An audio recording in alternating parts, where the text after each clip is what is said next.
Buenas tardes, buenas noches. En nombre del Centro Giroscopio de Se Libertad y de CISCUBE, Centro de Investigaciones Socioculturales de Venezuela, nos complace transmitirles nuestro regocijo al darles la bienvenida a este coloquio que tiene como título, a modo de interrogante, si el Imperio Español construyó una civilización. Se trata de nuestro tercer coloquio. El primero estuvo dedicado a la migración, con énfasis en la experiencia venezolana. El segundo tuvo como eje la idea de libertad y el que iniciamos hoy está dedicado a compartir diversas aproximaciones a la hispanidad. Contaremos con la participación de distinguidos especialistas, estudiosos de temas que giran alrededor de la presencia de España en América y el mundo moderno. Le damos las gracias a Alberto Gil Ibáñez, Enrique González Ordosgoiti, José María Ortega Sánchez, Luis Antequera Becerra, Carlos Leáñez Aristimuño, Nicole Holzental y Gabriel Morales Ordosgoiti por aceptar nuestra invitación y acompañarnos en este esperado encuentro. Les reiteramos nuestro agradecimiento y nuestro deseo de que durante estas 2 semanas tengamos una grata y enriquecedora experiencia de diálogo con los invitados. La presentación y moderación del evento de hoy estará a cargo de la profesora Moraiva Tibisay Pozo, profesora titular del Instituto Pedagógico de Caracas, Universidad Pedagógica Experimental Libertador de Venezuela, maestría en artes, maestría en educación y certificación al doctorado en la Columbia University Teachers College, Nueva York. Estudios de doctorado en ciencias sociales en la Universidad Central de Venezuela, diploma de estudios avanzados en teología por el ITER-UCAP de Venezuela, especialización en investigación sociocultural de la Fundación para las Artes de la Alcaldía de Caracas y de CISCUBE, del cual desde 2015 a la actualidad es coordinadora de investigación. Bueno, le damos a continuación la palabra a la profesora Moraiva Pozo. Buenas tardes. Me toca esta tarde felizmente presentar a nombre de CISCUBE, soy su coordinadora de investigación. En primer lugar, al doctor Alberto Gil Ibáñez. El doctor Alberto Gil Ibáñez es doctor en Derecho Europeo por el IUE de Florencia de 1997, doctor en Ciencias de las Religiones con Premio Extraordinario 2010, Instituto Universitario de Ciencias de las Religiones de la Universidad Complutense de Madrid, miembro del Cuerpo Superior de Administradores Civiles del Estado, autor de La Conjura Silenciada contra España, 2016, La Leyenda Negra, Historia del Odio a España, 2018, La Guerra Cultural, Los Enemigos Internos de España y Occidente, 2020, El Sacro Imperio Romano Hispánico en 2003. El doctor Alberto Gil Ibáñez nos va a conferenciar esta tarde el Imperio Español como culminación de la civilización romana, el liberalismo humanista hispano. Presentó inicialmente al doctor Alberto Gil Ibáñez. Él tendrá un tiempo de exposición de 20 minutos e inmediatamente sus preguntas. El doctor Enrique Alí González Ordosgoiti estará en un segundo momento de esta tarde, inmediatamente después de las preguntas al doctor Ibáñez, así que comenzaremos con el doctor Alberto Gil Ibáñez. Muchas gracias. Bueno, pues entonces comienzo yo.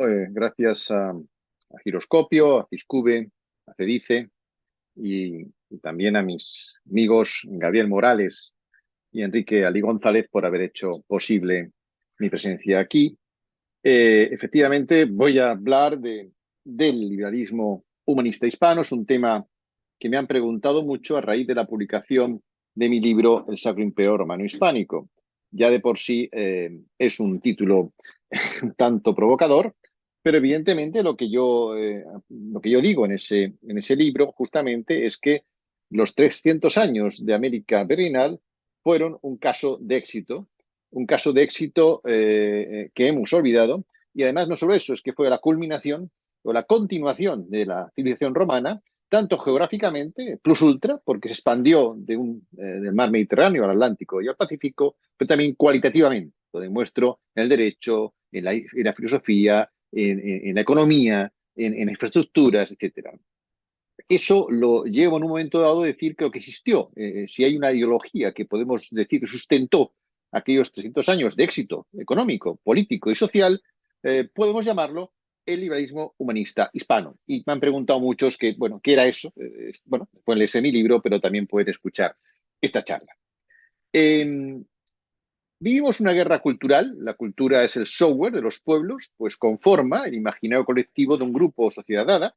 Llevo 15 años estudiando el tema de la cultura, me interesa mucho cómo se forma, cómo se modifica también.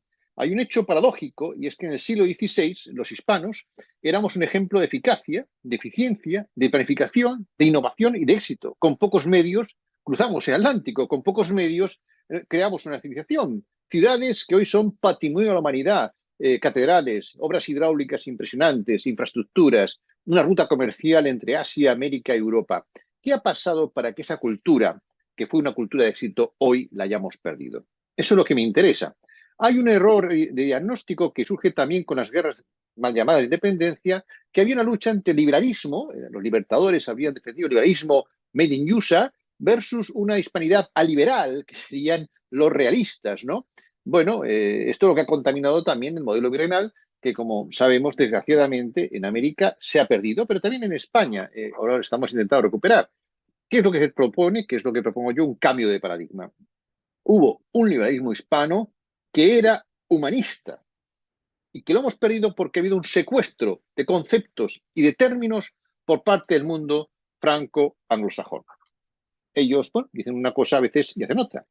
Este secuestro conceptual y terminológico, me gusta siempre decir esta frase, quien denomina, domina, quien pone nombres a las cosas, que es una labor casi de dioses, domina el inconsciente colectivo y por tanto las palabras liberal, revolución, modernidad, ilustración, tienen una connotación, un contenido que condiciona nuestro imaginario colectivo.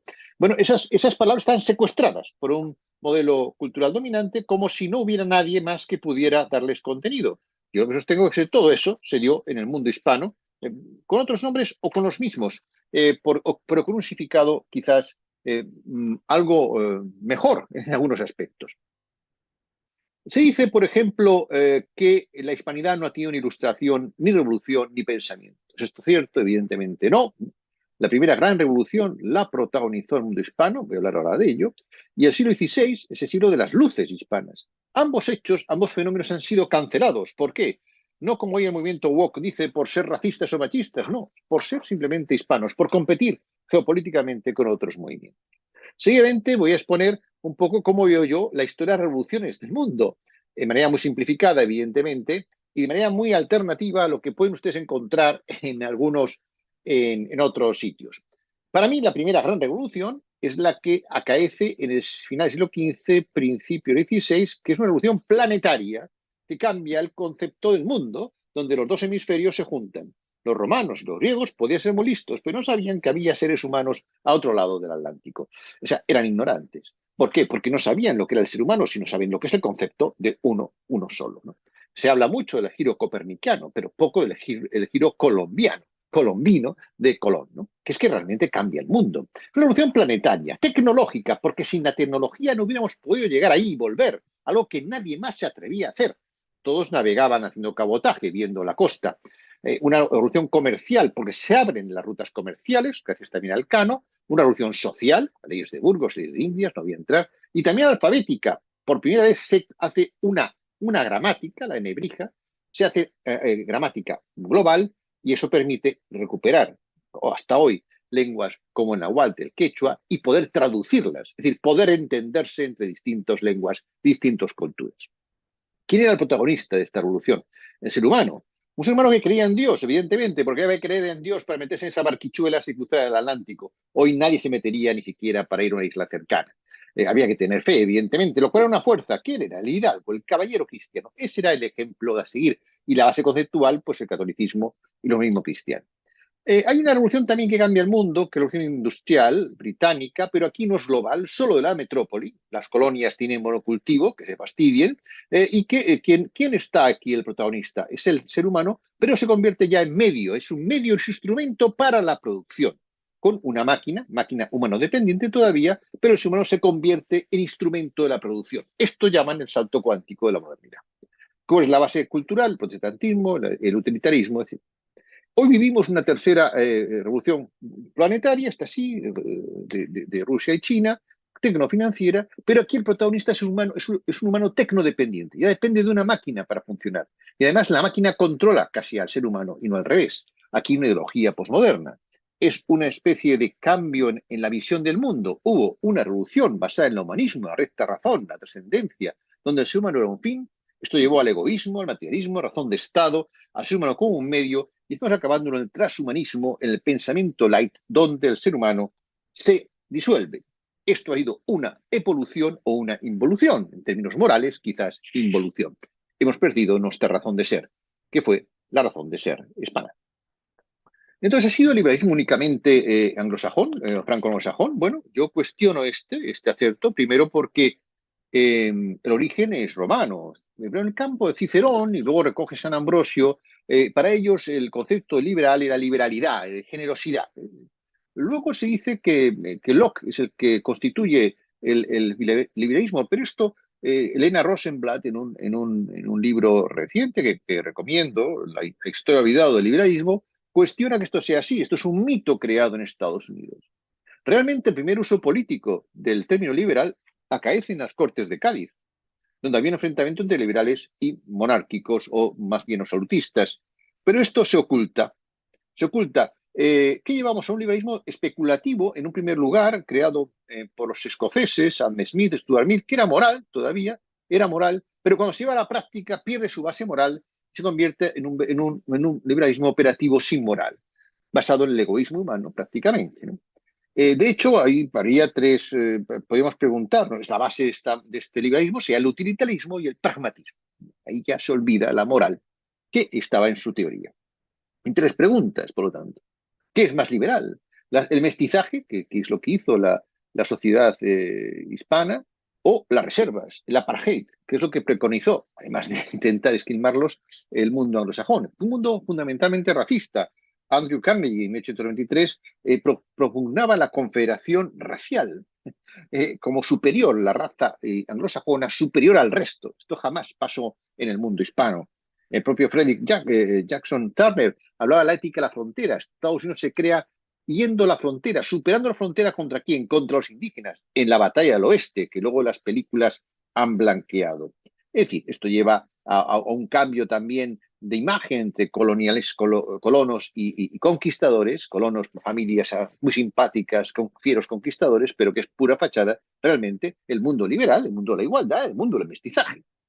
El otro es mundo aliberal. ¿Quién crea tolerancia religiosa? También aquí el mito es que es Locke. Bueno, pues antes de Locke, en la Paz de Augsburgo, que protagoniza Carlos V en 1555, es el primer acuerdo de libertad religiosa, donde Carlos admite que los príncipes alemanes puedan vivir el protestantismo. Claro que los príncipes alemanes lo que querían era imponer el protestantismo en su pueblo, porque siempre el protestantismo ha entendido la libertad religiosa como libertad hacia ellos, pero que ellos pueden denigrar a los católicos. Esto ha pasado en Inglaterra hasta casi principios del siglo XX.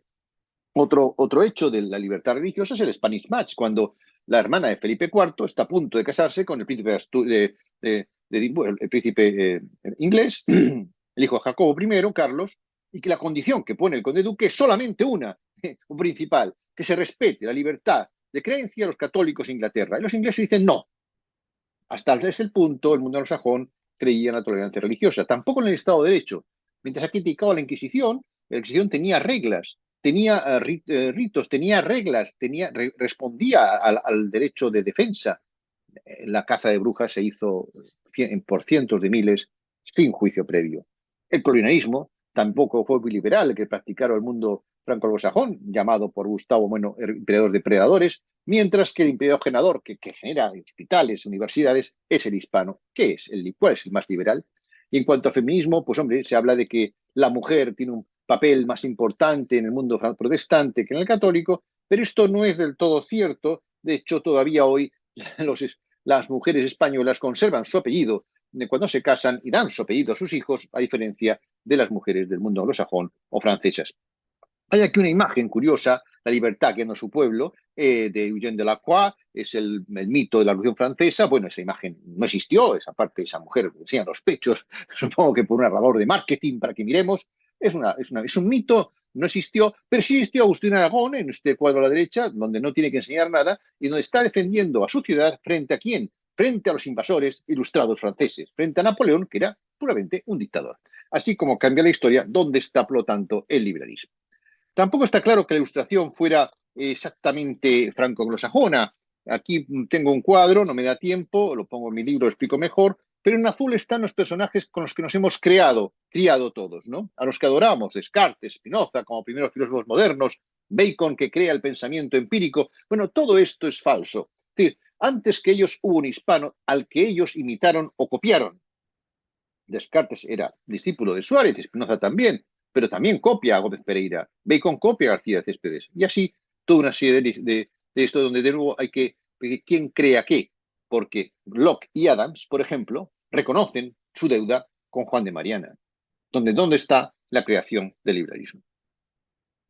Por tanto, tenemos un liberalismo anglosajón de base utilitarista a nivel micro, donde predomina el individualismo, y el egoísmo, y a nivel macro, la razón de Estado, a partir de la paz de Westfalia, la razón de Estado lo que domina todo. Hacia afuera son la razón de Estado, hacia adentro, individualismo y egoísmo.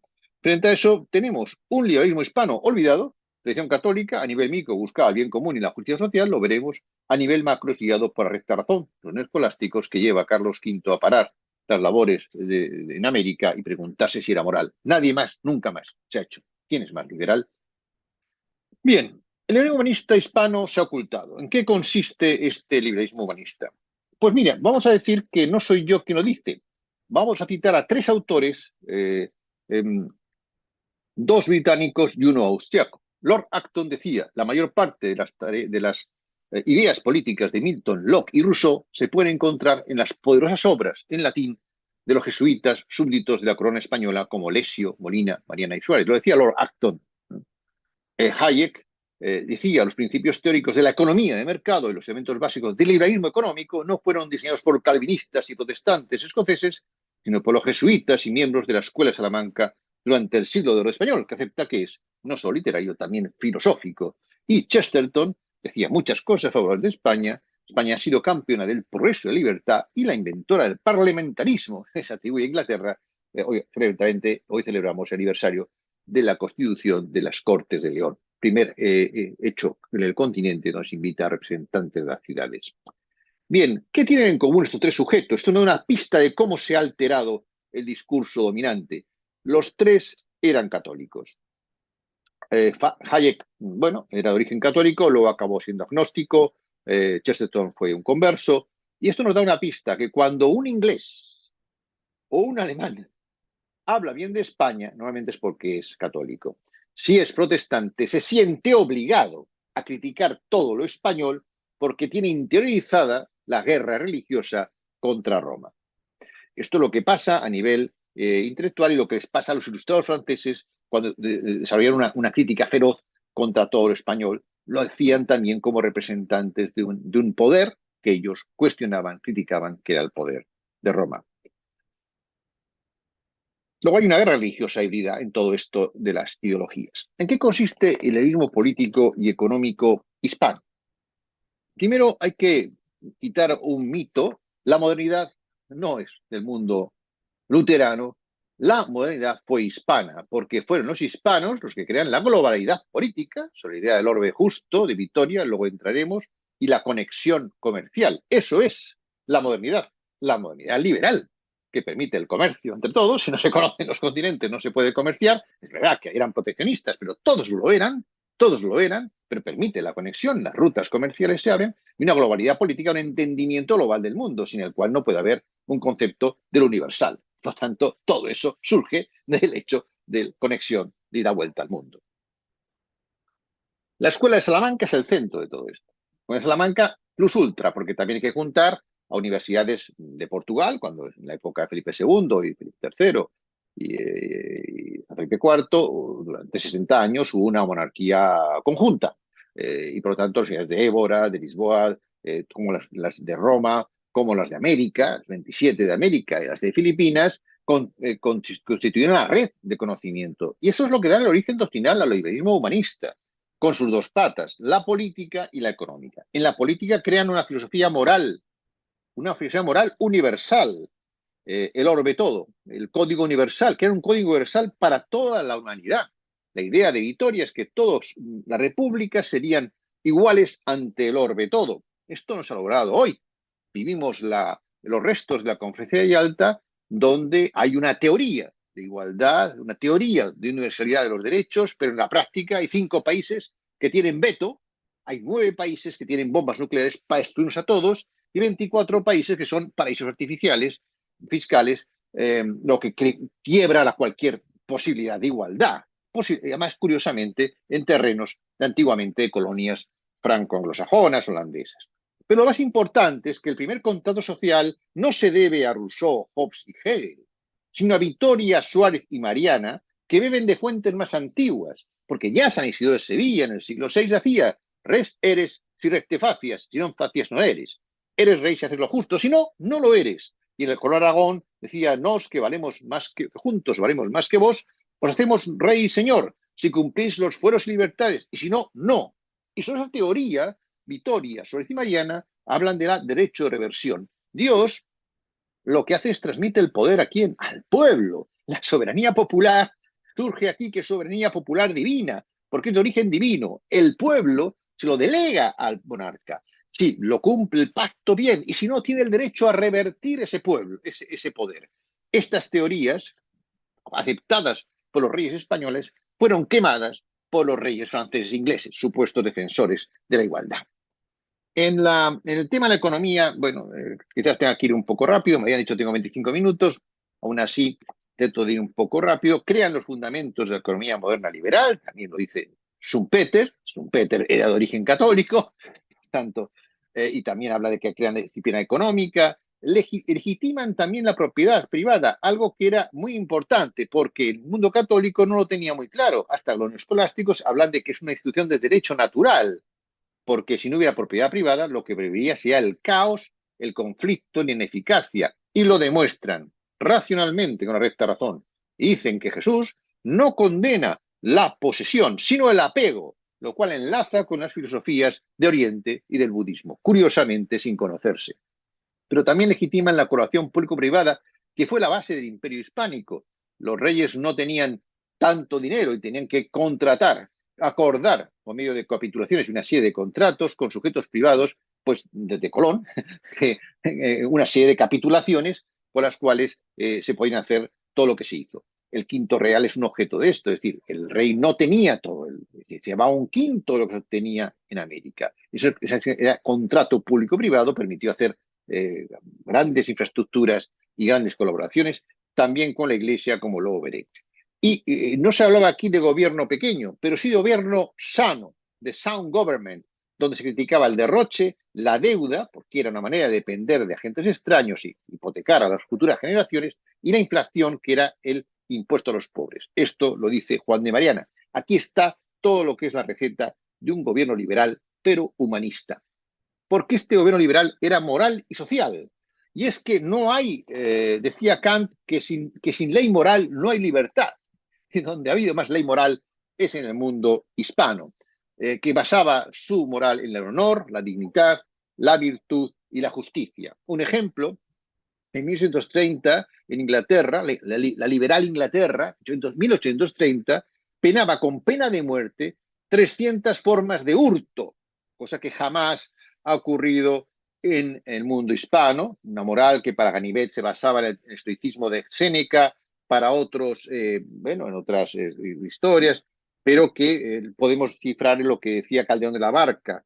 La base moral hispana es el siguiente aserto: al rey la hacienda y la vida se ha de dar. pero el honor es patrimonio del alma y el alma solo es de Dios. Es una actualización del mensaje evangélico: al César lo que es del César, a Dios lo que es de Dios.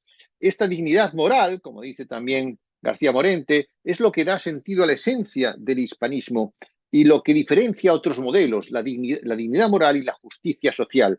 También, bueno, Gullo podemos citar, o al hispanista Lewis Hanke, que dijo que los hispanos hicieron uno de los mayores intentos que el mundo haya visto de hacer prevalecer la justicia y las normas cristianas en una época brutal y sanguinaria, una época brutal. Los hispanos humanizan las normas, como pasa en América, que acaban con los sacrificios humanos. Era el liberalismo también social, la primera fuente de derecho social, la ley de Burgos, ley de Indias, no voy a entrar porque no tengo tiempo, pero la doctrina social de la Iglesia también es obra de los escolásticos, donde se dan normas como la prohibición en las leyes de Indias del trabajo de menores de 14 años. Para encontrar normas semejantes en Europa, no en otros sitios, en Europa hay que esperar al siglo XIX, o sea, casi 3 siglos después, donde encontramos prohibición del trabajo de menores de 9 y 12 años y no en todo el año. Autores como Juan Luis Vives, que hablaba del socorro a los pobres, nos viene a decir lo que era este modelo. Un Estado también asistencial, porque crea una red de saneamiento para las ciudades pudieran tener una salud pública, una red de colegios, de universidades y hospitales. Es verdad que muchas de estas cuestiones hacía con sujetos privados, fundamentalmente la Iglesia, pero la Iglesia podía crear universidades, pero no eran universidades hasta que no contaban con un decreto de creación del rey. Esta colaboración permite que hubo una asistencia muy abierta y abierta a todo el mundo. Y muchas veces estos servicios eran gratuitos, que se adelanta siglos a lo que ocurre después. De hecho, la Revolución Francesa puede crear un Estado asistencial público porque expropia servicios de la Iglesia. Estados Unidos no puede hacerlo porque ahí no estaba la Iglesia Católica. Y así seguimos hasta el día de hoy. Doctor Ibáñez, Sí, discúlpeme, solo le quedan 3 minutos bien. adicionales que le estamos concediendo. Si puede Bueno, pues redondear las ideas. Yo sé que esto es antipático, discúlpeme, gracias. bueno, entonces los principios de la igualdad, libertad y fraternidad no son originarios de la Revolución Francesa, ya existían antes. Acuérdate de Cervantes, sabe de Sancho que no es un hombre más que otro, sino hace más que otro. Está la definición de igualdad hispana y otras que no voy a entrar por falta de tiempo.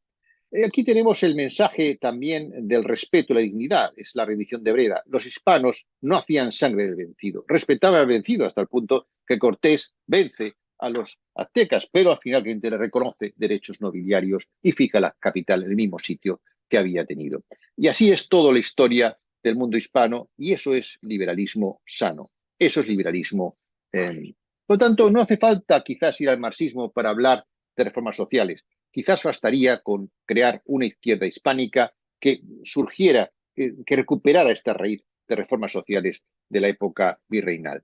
Hay un liberalismo del ser, donde el tener no es importante, lo importante es el ser. Puedes tener para ser, pero el tener es un instrumento, no un fin. Hay un liberalismo donde el tener es un fin, igual que hay un concepto de lo público y lo privado que cambia según el modelo. Resumiendo, hoy nos dicen que hay que elegir entre marxismo, comunismo y capitalismo tecnofinanciero. Yo lo que sostengo es que realmente estas dos fuentes son dos partes de la misma moneda. Pero se olvidan que antes que estas dos teorías, antes que estas ideologías, hubo un humanismo liberal hispano, que hemos olvidado, pero del que ellas obtienen casi lo mejor. Este es un momento de reflexión y lo que me lleva a concluir. El futuro del mundo hispano pasa por recuperar un humanismo liberal propio y hay dos opciones. O creamos o recuperamos un humanismo hispano actualizado o nos sometemos al transhumanismo moderno que disuelve al ser humano. Muchas gracias.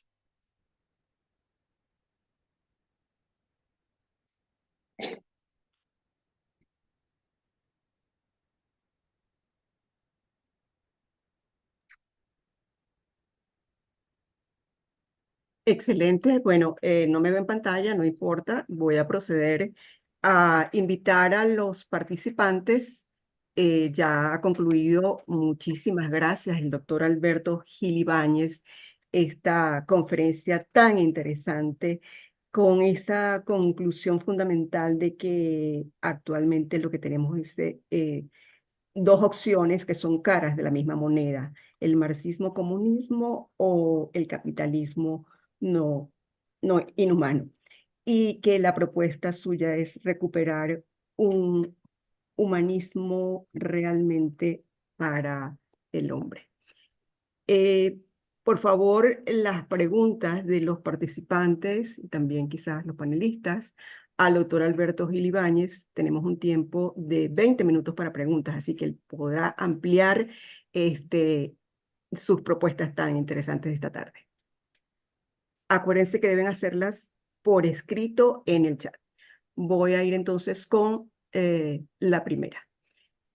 El imperio es el profesor Gabriel Morales, perdón porque voy a leerlas en el orden que fueron realizadas. Sí, perdón. Bueno, vamos con la que tengo acá. El Imperio Español fue el único que se planteó el tema de la condición humana de los habitantes que encontraron en las tierras que llamaron las Indias, y también sobre si la conquista podría considerarse justa.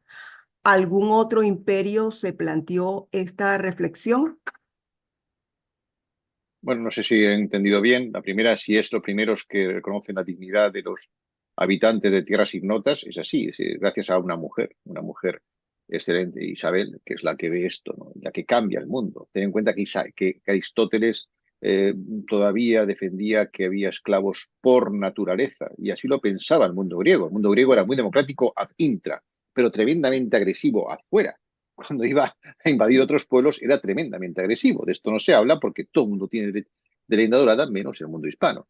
Pero efectivamente Isabel es lo que cambia el mundo, no solo Colón, Isabel, porque por primera vez a personas que no conoces, lejanas en el tiempo, con las que que las puedes llegar a combatir, dices, no, estos son mis vasallos. Esto es revolucionario y es el primer momento. De hecho, siglos después, Inglaterra llega a Australia, siglos después, siglo XVIII, llega a Australia y la considera terra nullis, terra vacía, porque los aborígenes no eran personas. 2 siglos después, casi tres, ¿no? Impresionante, ¿eh? No habían aprendido los liberales, los liberales. Es curioso, es curioso. La otra pregunta, ¿cuál era? Perdona, ¿Por era qué, esta. perdón, voy ahora con el orden? ¿Por qué Mm, si el mundo hispano realiza, Gabriel Morales, mm. pregunta, ¿por qué si el mundo hispano realiza la gran hazaña de llegar a América y extender su imperio al Asia, no logra la influencia, el prestigio y el liderazgo que alcanzaron las ideas, costumbres y valores de otras civilizaciones occidentales, como la francesa o la anglosajona? ¿Cómo pudo perder la batalla de las ideas en esa magnitud? Bueno, primero por 2 motivos. Uno, primero interno. El mundo hispano ha sido, yo digo que el vicio del mundo hispano no es la envidia, es la ingenuidad. Hemos sido tremendamente ingenuos y somos el único pueblo que se ha interiorizado el Evangelio y por lo tanto, quien quiera ser el primero entre vosotros, que sea el último, es decir, la humildad. De hecho, los reyes españoles, siendo los reyes más poderosos de la época, no se llamaron emperadores, no porque no lo fueran, lo eran, pero por un tipo de pudor. Frente al Papa, tenían que tener guardar sus formas. Es decir, hemos sido, esa humildad malentendida nos ha llevado a no cuidar ¿qué? El marketing y la imagen. Creíamos que las cosas se hacían solas, por eso no plantamos batalla. Cuando el resto empieza a darse cuenta de la amenaza que puede ser el mundo hispano, porque no nos vencían en el campo de la batalla, estaban los tercios, tampoco en el mar, plantean la guerra cultural gracias a la imprenta, de esto hemos hablado en otros momentos. ¿Qué pasa? Que el mundo hispano no frena batalla. Precisamente Nicole Hosenthal no se hablará de esto, pero explican qué pasa en Alemania. En Alemania, pero en todo el mundo. Lo primero que hay es una admiración tremenda a lo que han hecho los hispanos. ¿Por qué? Porque nadie se lo esperaba. Nadie se lo esperaba que de repente 3 barquichuelas, bueno, llegaran y descubrieran un continente entero y que luego dieran la vuelta al mundo. Pero esto, ¿cómo han hecho esta gente esto? Hay admiración al principio, admiración por todas las cortes europeas. Francis Bacon, que luego es el encabezador intelectual de la leyenda negra, lo primero que hace es admirar a los españoles. Y en Alemania, por ejemplo, todos estaban fascinados con Francisco Suárez, con otros muchos, con Huarte, con tantos. Nicole lo puede explicar.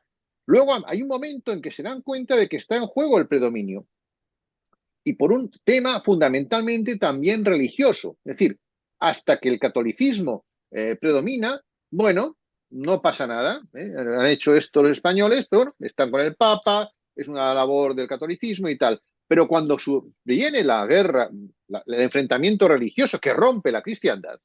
Es curioso que se diga que los más modernos son los protestantes, son los que rompen la cristiandad, pero bueno, es así. Cuando sabe que Carlos V había propuesto la Universitas Cristiana, que no aceptan los protestantes, bien, cuando esto pasa hay una guerra cultural que estamos viendo hasta ahora. La guerra es del relato, de imágenes y de nombres. Y los hispanos no se dan cuenta. Yo diría que hasta hoy siguen sin darse cuenta. Es un tema de ingenuidad. Yo digo que no hemos leído bien la Biblia. San Mateo 10:16 dice Jesús, os dejo como ovejas entre lobos. Está describiendo lo que es el mundo internacional. Sed mansos como palomas. Hasta ahí, bien. Todos lo cumplimos. Queremos ser muy simpáticos para que nos quieran. Pero luego añade, y ser astutos como serpientes. Es decir, no ser tontos. Pero sin embargo, el mundo hispano ha sido fundamentalmente tonto. Y se ha dejado comer la tortilla. No ha plantado batalla porque confiaba en el otro. Ellos confiaban en la moral, la dignidad, la rendición de Breda. Hay que ser honorable con los vencidos. ¿Qué han hecho los demás? Ser todo lo contrario. Tremendamente crueles, eso sí, con dos caras. Una muy amables, muy educados formalmente, pero detrás es terrible. Es como decía David Bohm, hay dos caras, la realidad aparente, la realidad implicada, lo que hay detrás de la cortina, lo importante. Y el mundo hispano no ha hecho frente a la batalla cultural y la sigue sin hacer.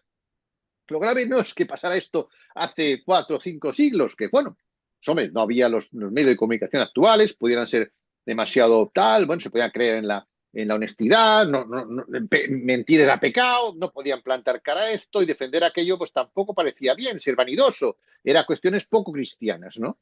Pero hoy yo pongo algunos ejemplos, ¿no? Hoy, por ejemplo, seguimos permitiendo que los Oscar los den otros.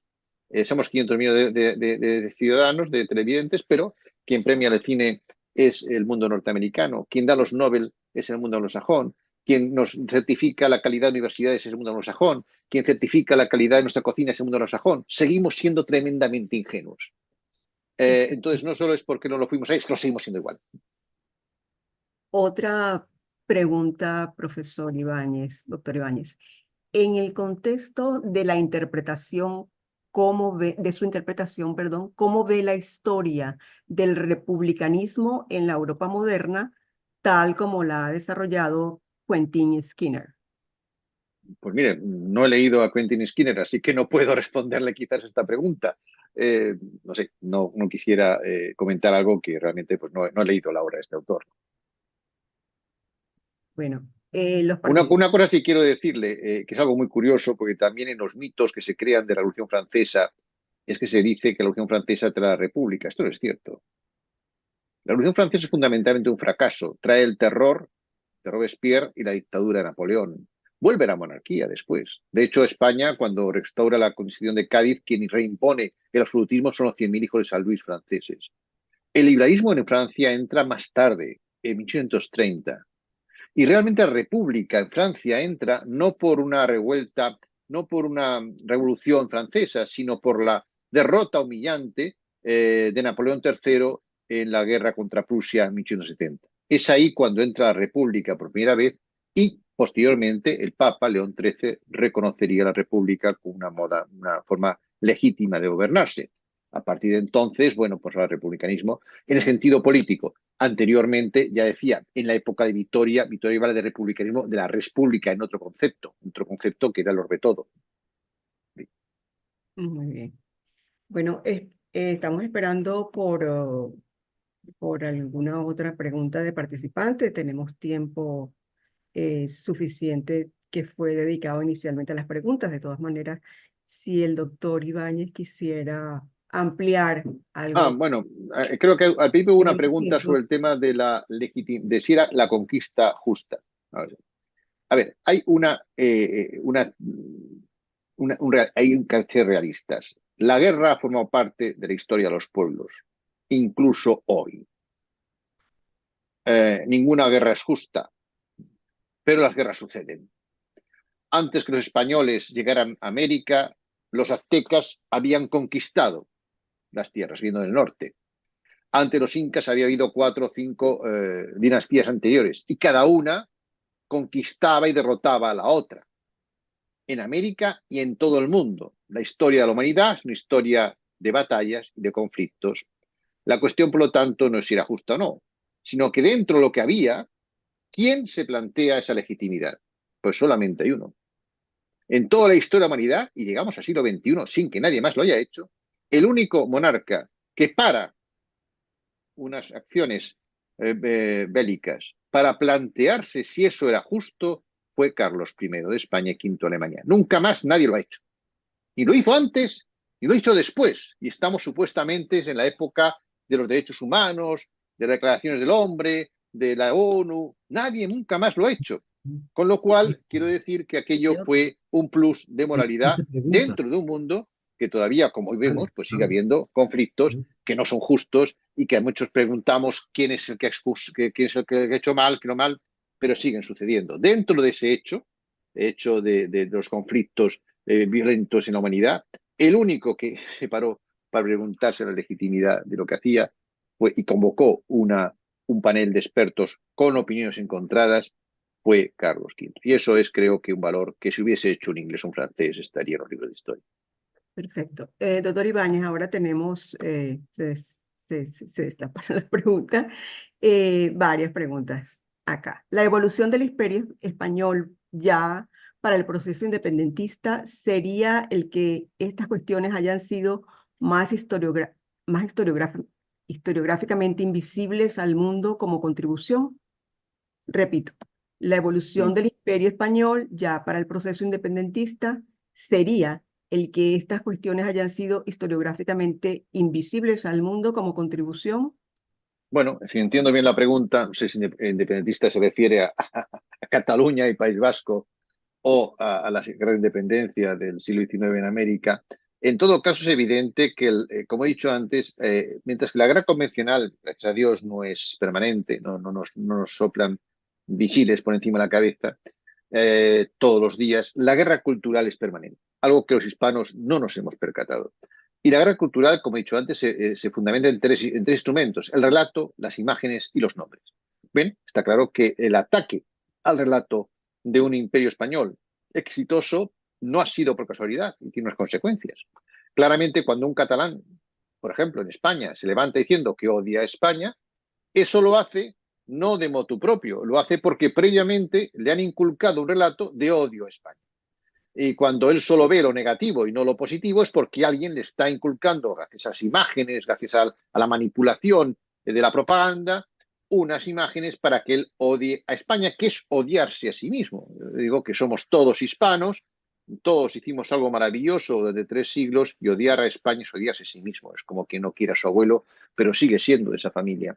Y por lo tanto, efectivamente, el relato historiográficamente, bueno, apoyado por académicos, bueno, equivocados motu propio, o quizás al servicio de poderes más ajenos al mundo hispano, pues efectivamente se ha construido un relato que no nos beneficia en absoluto. Nos hemos quedado con la versión de la historia que más daño nos hace, que más nos divide, que más nos enfrenta. Eso a quien beneficia es a nuestros enemigos o competidores, no a nosotros. Otra pregunta, bueno, hay varias felicitaciones, doctor Ibáñez, por su excelente presentación. Acá hay un comentario y pregunta, ¿de qué manera podemos empezar a retomar ese humanismo capitalista y qué papel juega la batalla cultural? Bueno, lo que yo estoy diciendo, justamente lo primero que tenemos que hacer es dejar de ser. Yo digo que en España la derecha es anglófila, adora lo anglófilo, no sé por qué, lo anglosajón, no sé por qué, y la izquierda es amlófila, o sea, siga López Obrador. Bueno, es una broma, ¿no? Es francófila, es muchas cosas. Yo no entiendo por qué la izquierda española o Hispania busca en un alemán judío que escribe en Londres. Eso fue Karl Marx, escribió el Capital en Londres, la fuente de las reformas sociales. No lo entiendo, sinceramente. Cuando tiene fuentes internas mucho más poderosas que fueron eficaces, porque el marxismo especulativo puede ser muy bonito, pero el operativo, el que se pone en práctica, ha sido un desastre en todos los sitios donde se ha implementado. Solo trae pobreza. Pues yo digo en broma que el marxismo es el mejor aliado del capitalismo, porque claro, si la alternativa al capitalismo es pobreza y dictadura, pues claro, en fin, seguirá 1000 años el capitalismo que tenemos. Luego, primero que hay que tener es una izquierda hispánica que busque las raíces de la reforma social en las leyes de Burgos en el siglo XVI. Y en cuanto al otro lado, a la derecha, pues de nuevo, en vez de buscar las fuentes en el mundo anglosajón, que son foráneas y que además fueron traicionados los propios fundadores de este liberalismo, porque no hicieron caso ni Stuart Mill ni Adam Smith, lo que hay que buscar las fuentes del liberalismo humanista en el siglo XVI.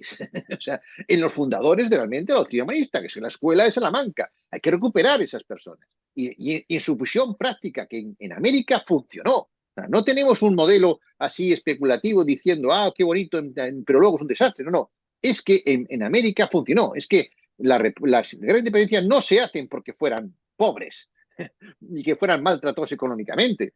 Tenían otros motivos, lo explica Andrés Bello, no voy a entrar en esto, que ellos no se separan porque estuvieran pobres no, es porque pensaban que iban a estar mejor siendo independientes. Bueno, era un futurible que luego no funcionó, pero no porque no fuera mal, era enormemente rico el virreinato de Perú, enormemente rico el virreinato de Nueva España, es que tenían empresas continentales como el tabaco, es que había un mercado común, es que había una moneda común, es la moneda común, el real de 8 era la moneda también en Asia, es que había un comercio con Asia enormemente rico y en Europa, es que había productos muy variados, es que había industria de primer orden, bueno, fue un éxito. Luego, si eso fue un éxito, hay que recuperar, ir a las bases y reactualizar al mundo de hoy.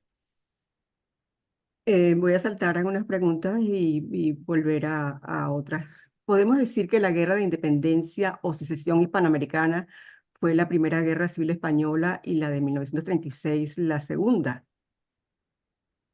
Bueno, sí, primero está la de 1705, que es una guerra de sucesión entre los partidarios de Felipe V y de Carlos, que hubiera sido Carlos III, o sea, sería la primera guerra civil.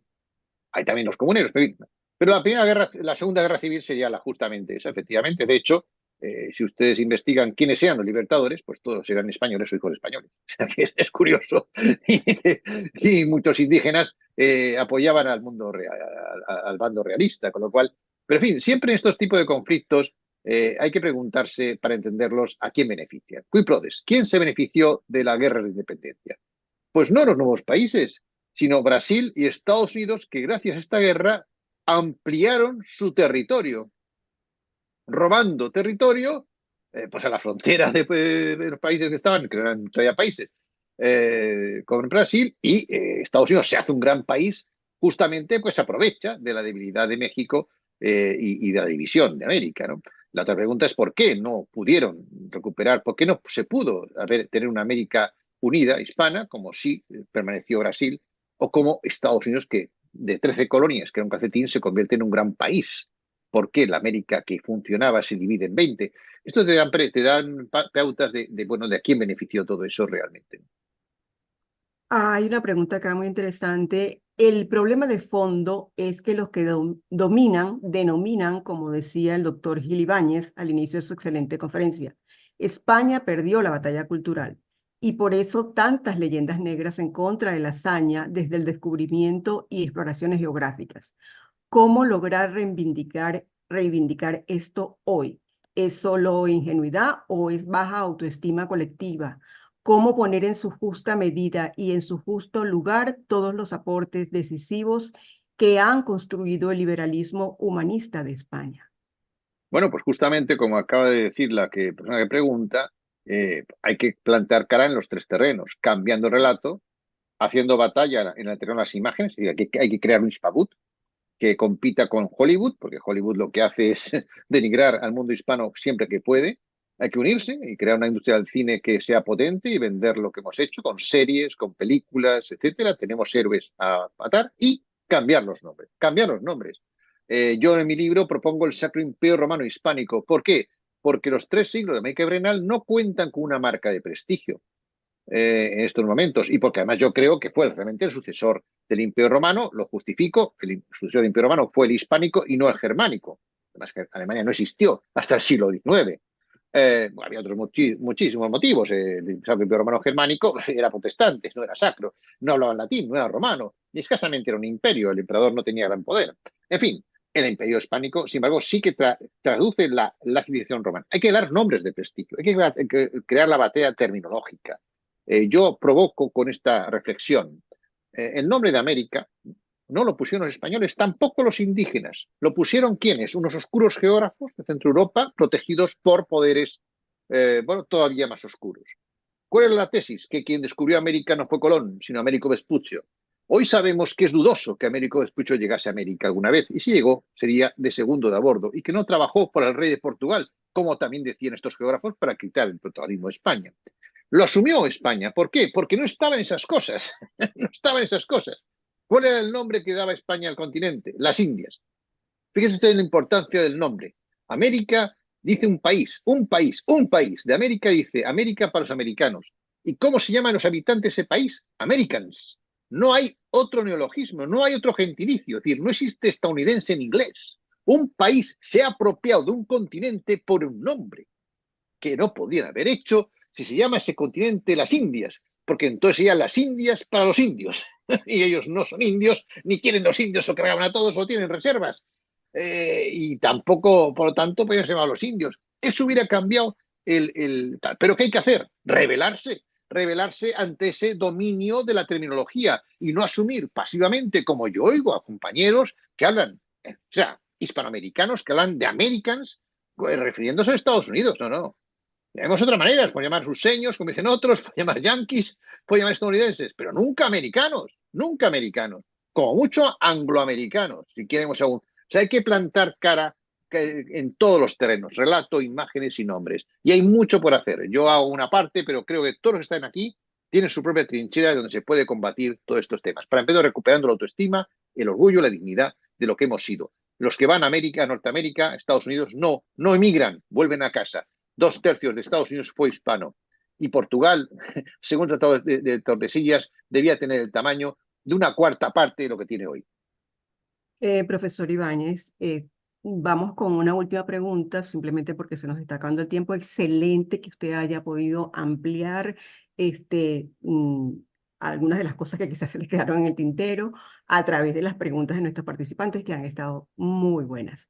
Acá hay una que resume algunos otros planteamientos que han hecho. A través de grandes mujeres creadoras, monarcas y también aristócratas de las principales colecciones de arte, varias de las cuales nutrieron en los siglos XVII y XVIII lo que hoy forma parte de la enorme colección del Prado. España contribuyó con una educación estética para el mundo entero. Podríamos ver en ello también una expresión de humanismo liberal español que no cae en el racionalismo deshumanizante y totalitario, sino que a través de la estética enfatiza igualmente al espíritu. Por supuesto, para empezar, yo creo que el barroco es en el arte la visión del mundo hispano. Y hay que estar muy orgulloso de ese modelo artístico que hay tantos ejemplos en América. Y eso significa. Y el papel de las mujeres es enormemente cierto. Las mujeres españolas, perdón, hispanas, han tenido un papel muy superior al de otras culturas hasta tiempos muy recientes. La prueba es que el imperio hispano lo funda una mujer.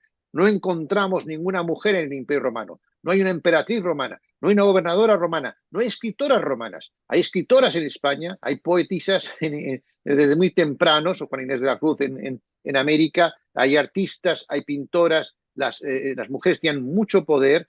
Isabel es la mujer con más poder, pero hubo el siglo XVI lleno de mujeres, no solo en el arte, en la cultura, también en la religión, santas muy importantes, Santa Teresa de Jesús, etcétera, que influyeron en la corte, que influyeron y también en el arte, evidentemente, grandes mecenas que construyeron grandes colecciones, no solo en el Museo del Prado, sino en la propia América. Es decir, hay unas grandes colecciones, grandes artistas que hay que recuperar de nuevo. El Caspicara es el Miguel Ángel hispano. ¿Por qué no recuperamos? Es que la culpa la tenemos nosotros, que no damos valor a lo nuestro porque tenemos interiorizado un mensaje de vasallaje cognitivo frente a lo extranjero. Valoramos tanto lo extranjero que no vemos que al lado de nuestra casa hay una catedral que da 1000 vueltas a cualquier iglesia que exista en los Estados Unidos. Y que esa catedral es riquísima en arte y en todo. Y eso no lo valoramos. No lo valoramos. Lo que hay que hacer es un cambio de sesgo, un cambio de inercia. En vez de esa inercia autodestructiva, enfrentándonos unos con otros, a una inercia cooperativa y enriquecedora de lo que fuimos que todavía somos, ¿no?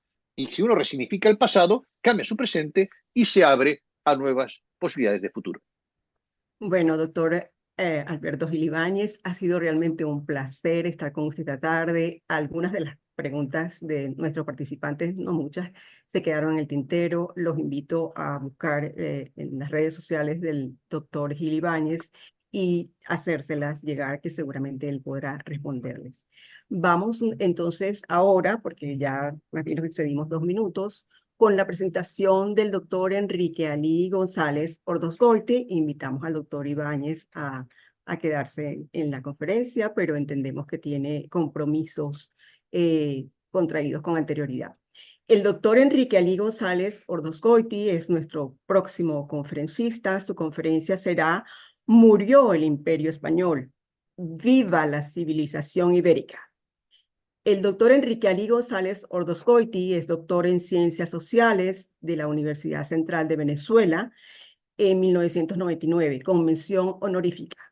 Hizo especialización en Administración de Servicios Culturales a través de la OEA, el CLAPDEP y el Escuela Nacional de Hacienda Pública en Venezuela en 1981. Una maestría en Historia de América en 1983 al 84 en la UCB, estudios de maestría sobre enseñanza de la historia en el Pedagógico de Caracas, Universidad Pedagógica Experimental Libertador en 1989, es sociólogo, folclorólogo, filósofo y teólogo. Es profesor titular de la Universidad Central de Venezuela y de la Universidad Católica Andrés Bello, coordinador general del Centro de Investigaciones Socioculturales de Venezuela y también miembro de Giroscopio. Fue el creador del Centro de Investigaciones Socioculturales de Venezuela desde 1991 y es su coordinador hasta la actualidad, autor de 12 libros. Con ustedes, el doctor Enrique Ali González Ordosgoiti. Estamos iniciando su exposición a las 2:58. Bueno, buenas tardes. No sé si me oyen, pero por lo menos estoy seguro que no me ven porque aquí no Si me dejan, no se ve la imagen. no se ve la imagen. Bueno, de verdad que luego de esta gran intervención del profesor doctor Alberto Ibáñez, solamente le queda a uno aplaudir por tantas ideas novedosas y tantas ideas importantes que ha dicho. Yo Perdón, voy Enrique, a... ¿tú abriste tu video? ¿Cómo? ¿Tú le Tienes diste? que encender la cámara, tienes que Es que, encender la Sí, pero aquí cámara. me dice que no puedo abrir el... el porque no operador me no da se lo permiso. permite. El operador está distraído. Exactamente, Bueno, sigue, ya se dará cuenta, sigue por favor con la exposición. exacto. Iba a compartir pantalla para mostrar un poco el índice. ¿Se Ya. ve la pantalla, el índice? Sí, ahora. Ok, bueno, el título de la ponencia es ¿Ha muerto el Imperio Español? ¡Viva la civilización ibérica! Lo que vamos a trabajar hoy, pues en esta ponencia por lo menos, primero vamos a comencemos por lo dado, lo fenoménico, lo ocurrido. Una breve introducción a las civilizaciones, vamos a mostrar 3 cuadros, que serán las civilizaciones, según Weber, Huntington y Jaguaribe, las 10 civilizaciones actuales y las grandes religiones, y las 10 civilizaciones actuales y las grandes áreas geográficas. Y el tercer punto será cuando vemos todo ese proceso desde Iberoamérica, observamos 2 grandes periodos y un momento de transición. El primero es el proceso de conformación del Imperio Español y la civilización ibérica entre 1492 y 1810. El segundo es el momento de transición de 1810 a 1824, que es el inicio de la disolución del Imperio Español y la continuación subterránea de la civilización ibérica. Y el punto 3 será, y luego entramos en el segundo periodo de 200 años, de 1824 a 2024. Esto es exactamente lo que nosotros vamos a trabajar. Vamos entonces. El operador todavía no se da cuenta que no hay imagen. El operador está operando quizás en otra sala de este hospital De todas maneras, ¿Puedes hacer algo respecto a eso, Gabriel? sí, de todas formas, yo voy a comenzar. Ya Sí. comienza, continúa porque hay un problema técnico nada más de Ok, la persona. está Por bien. favor. Bueno, buenas tardes o buenas noches según el lugar donde nos escuchan y ven.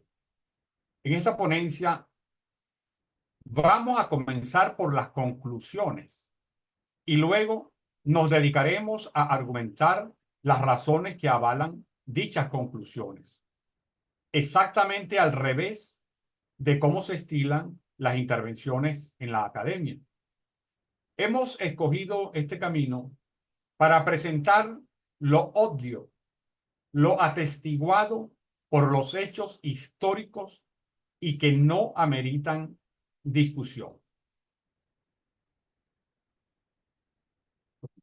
Y que no ameritan discusión porque son lo dado, lo fenoménico, lo ocurrido. Y luego nos dedicaremos a preguntarnos cómo es posible que lo evidente sea negado. Comencemos por lo dado, lo fenoménico, lo ocurrido. Pretendemos reflexionar acerca de un larguísimo tiempo histórico comprendido entre 1492 y 2024 y los principales cambios introducidos en el mundo por la impronta española. En los extremos se encuentran la primera globalización en el siglo XVI, dirigida por el Imperio Español, y la segunda globalización dirigida por el Imperio Anglosajón.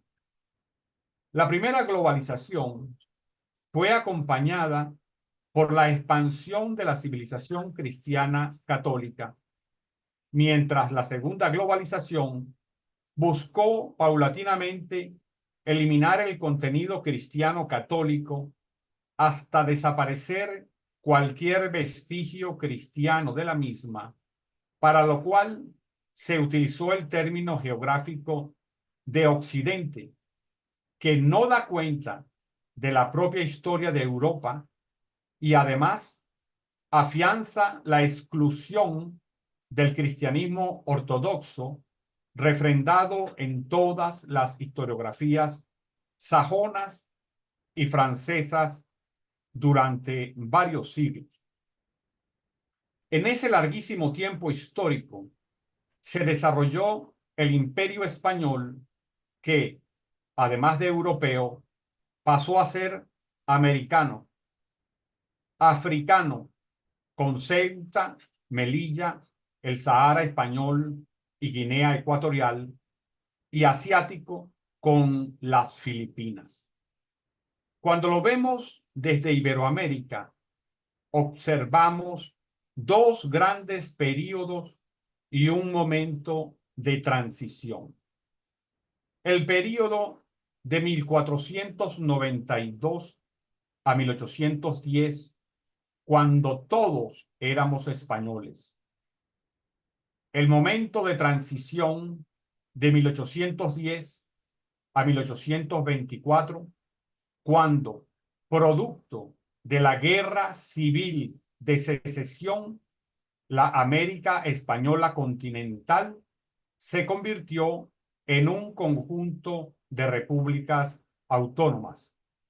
Y luego entramos en el segundo periodo de 200 años, de 1824 a 2024, caracterizado por 5 procesos simultáneos.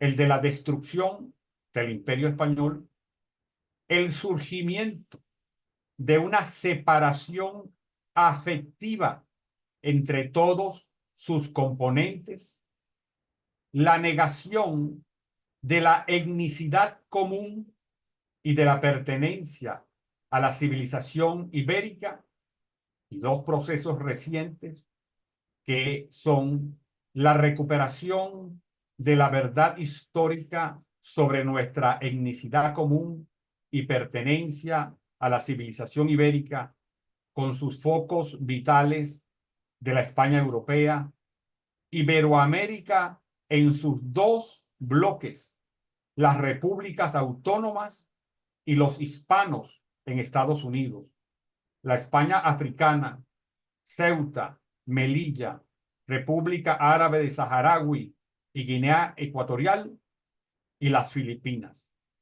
Y el quinto proceso es la construcción de una nueva civilización ibérica de al menos 500 millones de habitantes que quiere alejarse de la subordinación a las actuales potencias y reafirmar claramente su apuesta por la paz y por una globalización comprometida con los valores de un humanismo universal. En el punto 2, una breve introducción a las civilizaciones, porque es lo que nos va a dar el contexto de por qué entender que hay y existe una civilización ibérica. Por ser las civilizaciones un tema tan amplio, disponemos muy poco tiempo para presentarlo, por lo que nos conformaremos con realizar breves comentarios a los 3 cuadros que vamos a presentar. Dichos cuadros nos permiten tener una visión sucinta del fenómeno civilizacional comenzado alrededor de 4000 años antes de Cristo, es decir, hace unos 6000 años. Esos 3 cuadros los hemos elaborado tomando en cuenta a Alfred Weber, a Samuel Huntington y a Elio Yaguaribe de 1999, reconocidos estudiosos del tema tanto en el siglo XX como en el siglo XXI. Vamos entonces a comentar sobre el cuadro 1.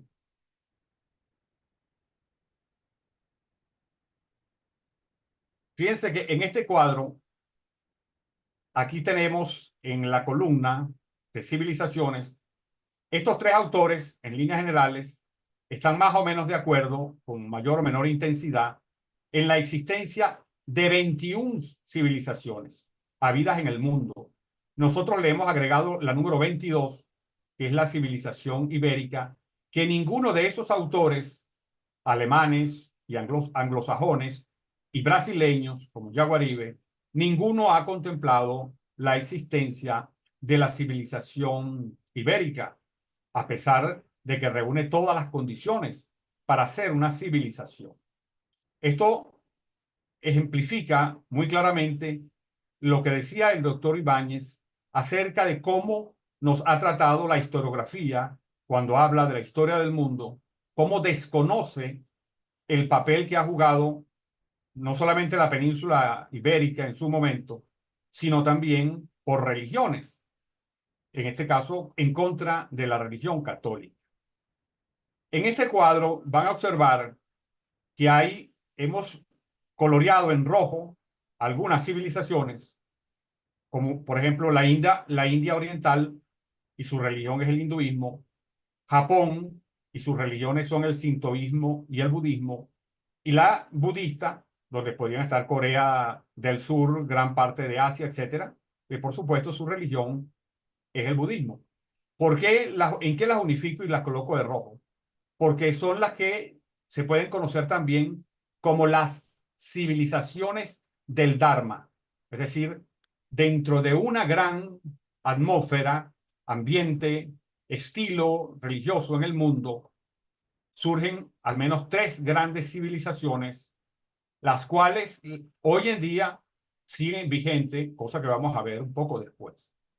En azul estamos señalando aquellas civilizaciones dirigidas directamente por el cristianismo, y queremos asentar un principio teórico, y es que todas las civilizaciones conocidas, las 21 que ellos dicen, más la 22 que le agregamos nosotros, que es la ibérica, todas las civilizaciones han tenido una religión que les da su sentido de la vida, porque no existe civilización sin religión que le da el sentido.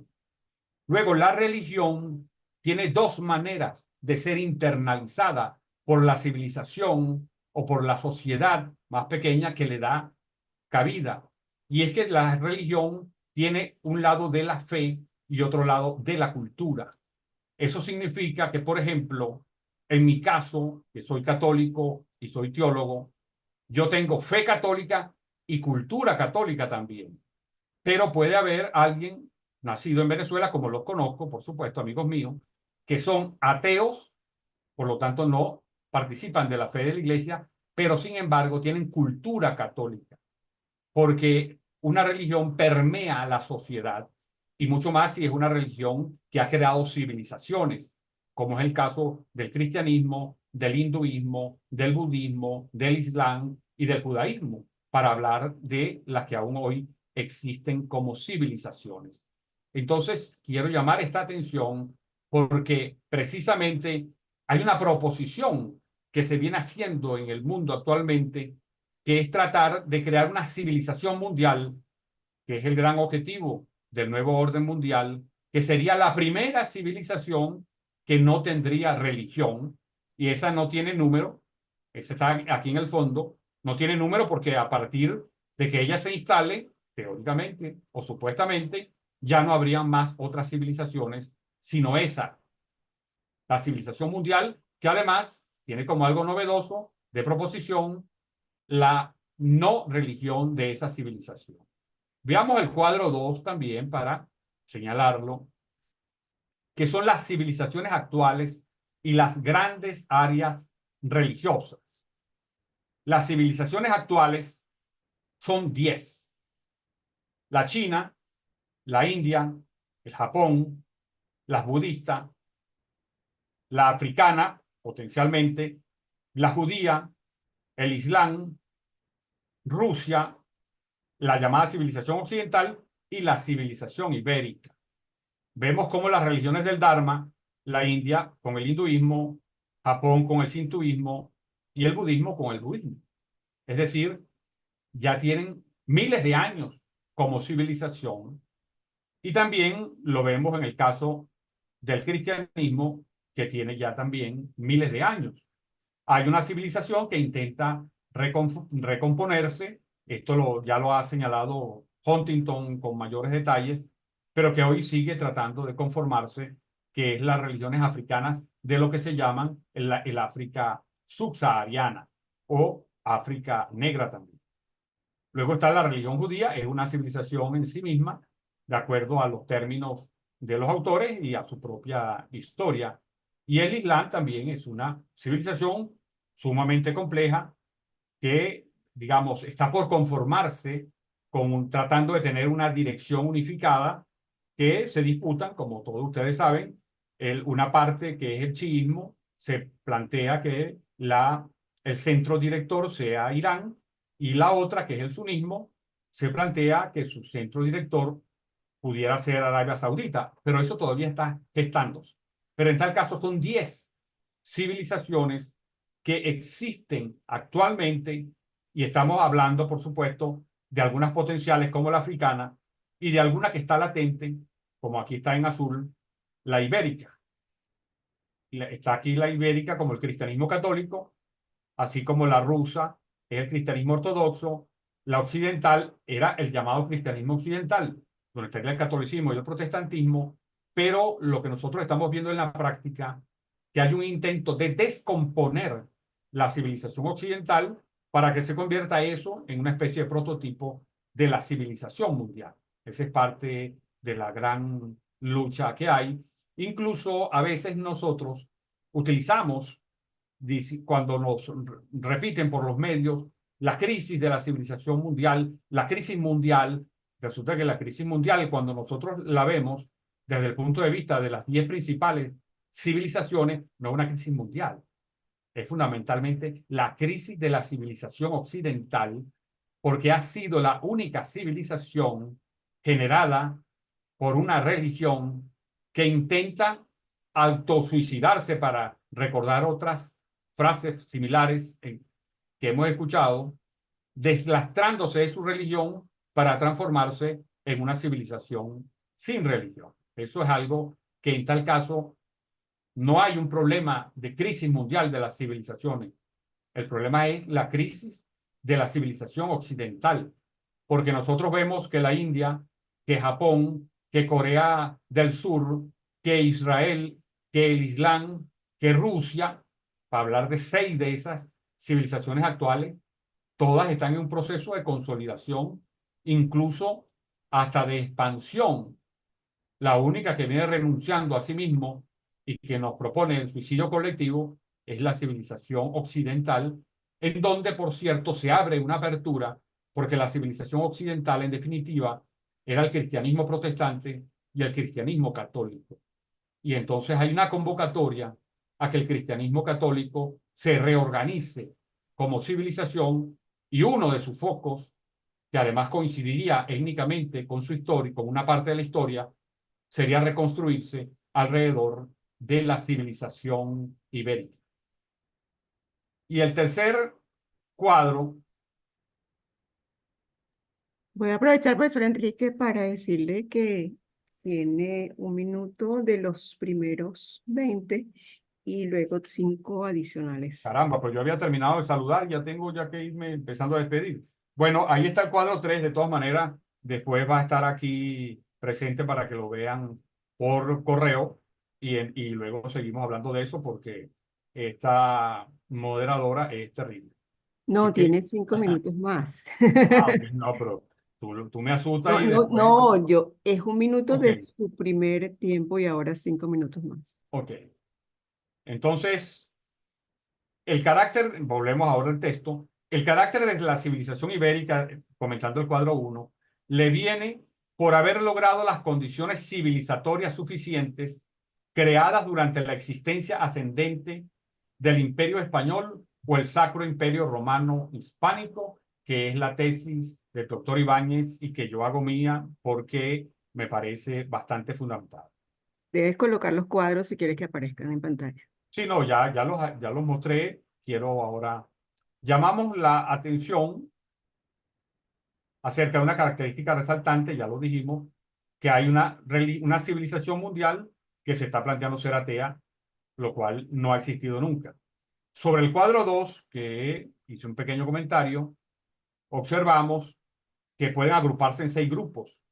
Las religiones chinas y religiones del Dharma, India, Japón y budistas, las religiones africanas, judaísmo, el Islam y el cristianismo. Queda excluida la hipotética civilización mundial porque la misma no tiene religión. Con esto lo que estoy señalando es la importancia de las religiones para la definición civilizatoria. Las 10 civilizaciones actuales y las grandes áreas geográficas, como observábamos en el cuadro 3, las asiáticas, China, India, Israel, Japón y budistas, las africanas, que también son, ahí serían las religiones tradicionales, y las intercontinentales, que son las civilizaciones de Islam, Rusia, la occidental y la ibérica. Así que hay 4 civilizaciones que se plantean estar en varios continentes, mientras que hay 6 que ya están bien fijas y establecidas en su propio continente. Podemos concluir que todas las civilizaciones han tenido su propia religión que les ha suministrado su sentido de la vida, que de las 10 civilizaciones actuales, 9 han optado por reforzar sus religiones y afianzar su identidad, y solo hay una, la civilización occidental, que busca destruir las religiones cristianas, tanto a la católica como a las protestantes, en un afán de ateísmo militante irracional, empeñado en construir una fantasía social llamada civilización mundial. Ante tal empeño destructivo, solo es posible desde nuestra particular calidad de iberoamericano resistir y, sobre todo, reivindicar y empoderar a nuestra civilización ibérica gestada durante más de 500 años.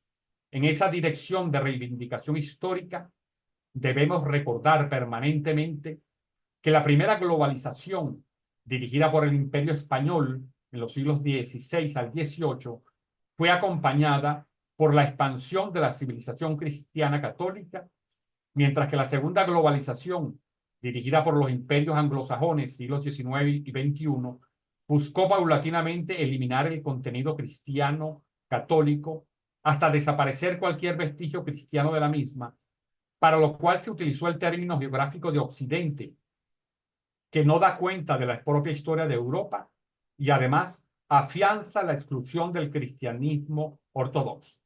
Ese es el marco histórico para poder hoy hablar del tercer punto, de Iberoamérica. Cuando lo vemos desde Iberoamérica, observamos dos grandes periodos y un momento de transición. Esta división en tres, de un tiempo histórico de más de 500 años, 1492 al 2024, intenta reflejar el larguísimo plazo en el que se inscriben las grandes civilizaciones, dentro del cual queremos llamar la atención. El proceso de conformación del Imperio Español y la civilización ibérica. El proceso de inicio de la disolución del Imperio Español. La estocada final será en 1898 y la continuación subterránea de la civilización ibérica. Y el proceso de creación de las nuevas entidades políticas de forma republicana, enfrentadas al enorme problema lógico de reivindicar su pertenencia al Imperio Español para poder sostener el derecho a conservar los límites territoriales y a la vez negar su pertenencia cultural a la civilización ibérica.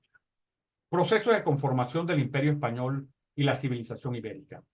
Una de las dificultades para pensar la historia y la contemporaneidad es la necesidad de defender la existencia de lo obvio.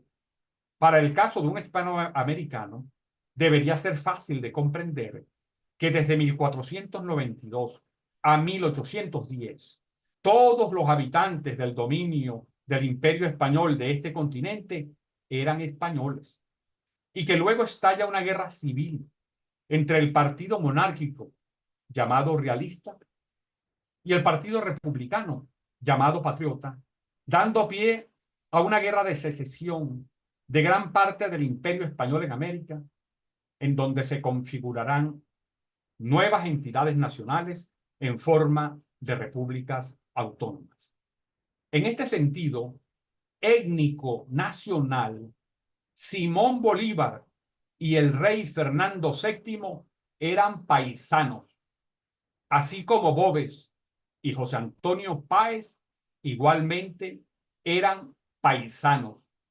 Cada quien podrá tener la valoración que desee de cada uno de esos cuatro personajes históricos, pero lo que nunca podrá negarse es que eran paisanos.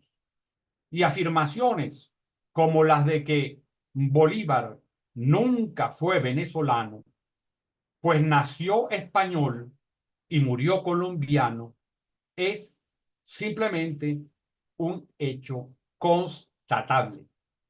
Pero sin embargo, esas afirmaciones anteriores no son consideradas indiscutibles y mucho menos premisas de cualquier historia de Iberoamérica que pretenda escribirse. Ese célebre decreto de la guerra a muerte de 1813, en el cual se convierten tres grupos étnicos, españoles peninsulares, españoles canarios y españoles americanos criollos, en tres nacionalidades inexistentes enfrentadas, españoles, canarios y americanos, es uno de los momentos cumbres de la irracionalidad política habida alguna vez en la historia de la humanidad. Y lo peor es que muchos siguen tomando ese decreto como punto de partida para analizar parte de la historia de Iberoamérica. A este cúmulo de pensamiento irracional, negador de los hechos históricos, queremos sumarle uno más, debido a la limitación de tiempo. ¿Cuál es? El de negar el origen de las actuales repúblicas americanas, surgidas todas del Imperio Español. Y para ilustrar ese origen, veamos los siguientes hechos. Ninguna de las actuales repúblicas hispanoamericanas, en cuanto a conformación geopolítica, tuvo su origen en el tiempo precolombino. Y aquí se incluyen tanto Perú, en gran parte heredera del Imperio Inca, como México, en parte heredera del Imperio Azteca. Ambas repúblicas están conformadas hoy en día tanto por territorios provenientes de dichos imperios como por territorios provenientes de otros reinos y tribus, como por territorios colonizados y poblados durante el dominio del Imperio Español. Si lo anterior es cierto para Perú y México, aún lo es más para las otras repúblicas americanas, en donde no existían organizaciones imperiales y cuya centralización política a una escala mayor solo fue posible a través de su conversión en provincias del Imperio Español asumidas en un grado de creciente igualdad con las provincias reinos existentes en la España peninsular. Podemos afirmar que entre 1492 y 1810, la actual Hispanoamérica se gestó en el seno del Imperio Español, en donde a través de la organización virreinal de capitanías generales, de audiencias, de consulados y de diócesis, formaron parte integral del mismo. En el seno del Imperio Español, obtuvieron los derechos a reivindicar sus nuevos límites geográficos, obtuvieron la nomenclatura de la miscegenación realizada y fue reconocida su dignidad jurídica, conformando un ethos con el valor fundante del mestizaje. Fueron reconocidas sus cualidades humanas antropológicas que los hacían ciudadanos de primera, por la posibilidad de compartir la misma pertenencia a la religión católica, insistiendo en el derecho a ser evangelizados. Recordemos que los esclavos negros en Estados Unidos comenzarán a ser evangelizados muy tardíamente en el siglo XIX. Fueron partícipes de ciertas cuotas de la riqueza social producida localmente a través de la creación de ciudades, pueblos, caminos, infraestructura urbana y creación de universidades, iglesias y hospitales, y beneficiarios de un orden jurídico creador de las leyes de Indias para defender a los indígenas de los conquistadores y que beneficiaban a los esclavos a través de las posibilidades de la manumisión y posteriormente también a los pardos por procurarles a través de impuestos, como gracias al sacar un ascenso social que desmiente la clasificación de sociedades de castas con la cual a veces se ha calificado a la América provincial, pues el sistema de castas de la India es hereditario y tiene una justificación en la religión hindú, mientras nada de esto era posible en la América española. El momento de transición de 1810 a 1824 es la cruenta época de una guerra civil que, por ser civil, es la más sanguinaria de las guerras, porque hay que hacer un esfuerzo gigantesco para poder reconocer quién exactamente es el enemigo.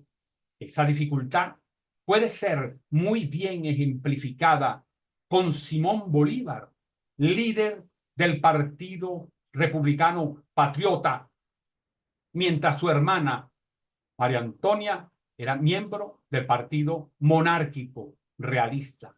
A diferencia de una guerra de liberación nacional como la efectuada por Vietnam en contra de los franceses o por la India en contra de los ingleses, en donde estaba muy claro que Estados-naciones de Europa, Francia e Inglaterra habían invadido a Estados-naciones de Asia, Vietnam y la India, situación totalmente contraria al Imperio Español en América, el cual, siendo un solo Estado-nación, se dividirá por secesión, producto de una guerra civil.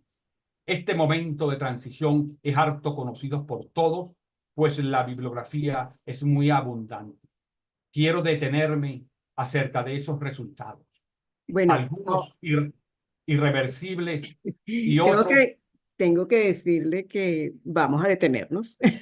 Vamos a detenernos usted y yo aquí y esperemos que con las preguntas pueda entonces Dame ampliarse. 2 minutos para por lo menos terminar el 3-2 y quedo por fuera con el 3-3. Ya Bueno, estoy terminando. esos 2 minutos se disminuyen de las preguntas adelante. Está bien. Como resultado irreversible está el de la destrucción del Imperio Español en América y la conformación de numerosas repúblicas independientes.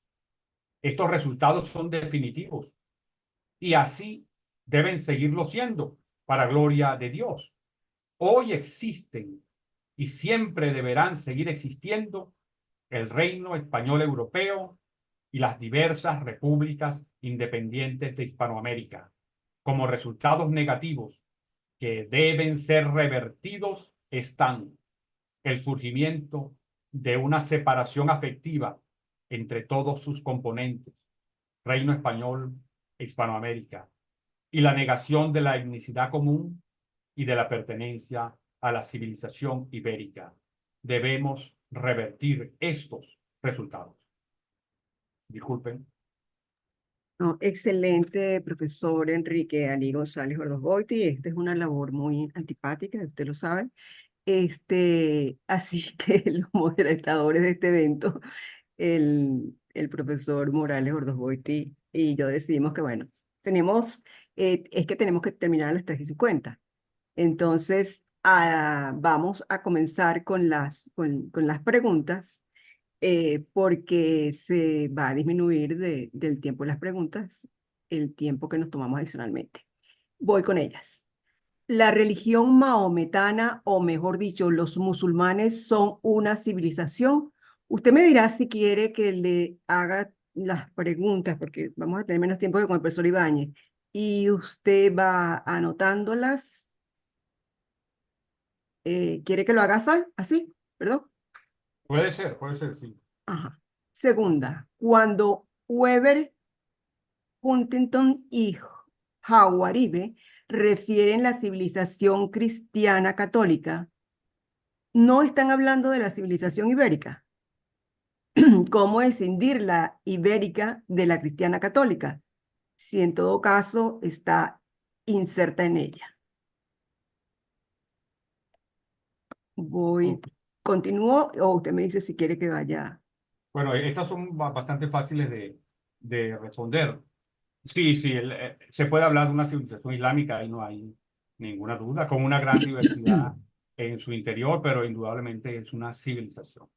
Tiene todas las características para ser una civilización, tiene una gran religión que le da sentido a su organización, ha venido creando espacio, se ha desarrollado un sentimiento de pertenencia, etcétera. No hay ninguna duda, el Islam es una civilización.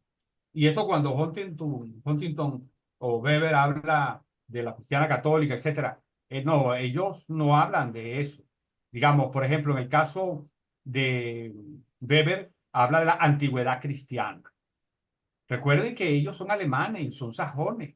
Ellos no van a darle nada que tenga que ver con que se asome que es España o que se asome incluso abiertamente que es católico. No lo van a hacer. Cuando Weber habla de la antigüedad cristiana, realmente eso es la Europa cristiano-católica, porque fue la Iglesia Católica, a través, entre otros, de sus órdenes mendicantes, la que logró ni siquiera reconstruir Europa, construirla, que después va uno de sus momentos clave, que se dice que va a alcanzar, que va a ser con Carlomagno y el Sacro Imperio Germánico. Ya el doctor Ibáñez demostró que ni siquiera ellos lograron esa reconstrucción. Pero ¿quiénes eran los que dirigían esa reconstrucción? Y esa construcción fue la Iglesia Católica. ¿Y cómo la llaman? Antigüedad cristiana. No, no, no es antigüedad cristiana, es antigüedad, es civilización cristiana católica, porque además va a crear una nueva civilización, dialogando con la romana, pero no es que va a recrear a Roma, va a crear a partir de Roma, fagocitando en el sentido hegeliano del término, lo mejor de Roma, así como Roma lo había hecho con los etruscos, que fagocitó lo mejor de los etruscos e hizo una cosa propia. Así hizo la Iglesia Católica Romana, fagocitó lo que quedaba de la civilización o de la parte occidental de Roma, y entonces creó una nueva civilización que era la civilización cristiana católica. Está planteado en la actualidad desde un sector de izquierda una sustitución de la cultura occidental mayormente católica por el exterminio islámico en el contexto de la guerra entre Israel y Hamas. ¿Eso no sería algo contra natura en el caso latinoamericano? Bueno, mire, eso es lo que se llama, voy a tratar de decirlo de una manera que no sea tan popular, para ver si busco la frase académica. Si estuviéramos en otras circunstancias, lo diría más popularmente. Eso es un suicidio. Y aquí voy a contar muy brevemente lo que sucede. Porque hay personas que yo respeto, hay tres formas de acercarse a la religión. Porque eres ateo, porque eres agnóstico, en el sentido que, bueno, no me importa si existe o no Dios, lo que sea, o eres creyente de alguna religión. Esas son las únicas tres formas. Entonces hay ateos, sobre todo, quizás algunos agnósticos, que fantasean con la idea de que se puede crear un mundo sin religión. Esa es parte de su fantasía. Y bueno, cada quien, me acuerdo que incluso había una película dirigida a ese tipo de personas que era La Isla de la Fantasía. Esas personas pudieran haber sido invitados a ese programa y quizás se hubiesen divertido mucho, pero la realidad no es así. Las religiones, que es el pensamiento humano más antiguo, tiene por lo menos para demostrarlo desde el punto de vista de los restos arqueológicos, 80.000 años, por lo menos para demostrar. Y no lo vamos a demostrar ahorita, pero ya está demostrado. 80.000 años, mientras la filosofía tiene 2.600 años. Entonces, es una cosa... Y las civilizaciones tienen apenas 6.000.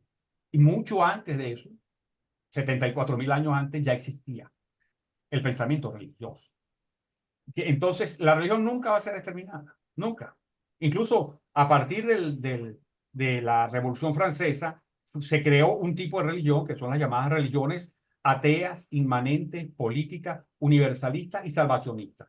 Son 5 términos, cada uno tiene un significado en ciencias de la religión, que no podemos decir ahorita, pero cada uno tiene un significado. Hay cosas que yo he escrito sobre eso que están en la página del CISCUBE.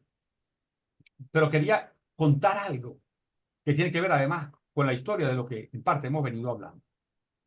En Roma, la religión que le daba organicidad era la religión pagana. Pero cuando empezó la época del imperio, por ejemplo, empezó a desarrollarse una idea con César de que el emperador era Dios, era un tipo de Dios, y empezó a exigir que le rindieran culto público. Entonces era un culto al emperador. Eso generó muchas fricciones con la teología de las religiones paganas, que vieron eso, y con razón, como una blasfemia. Y comenzó una lucha entre esta religión política que estaba creando César y la religión tradicional pagana. Ahora, eso va a coincidir, esa lucha en general, con la lucha en contra del endiosamiento del emperador, va a coincidir con que está surgiendo una nueva religión en Roma, que es el cristianismo.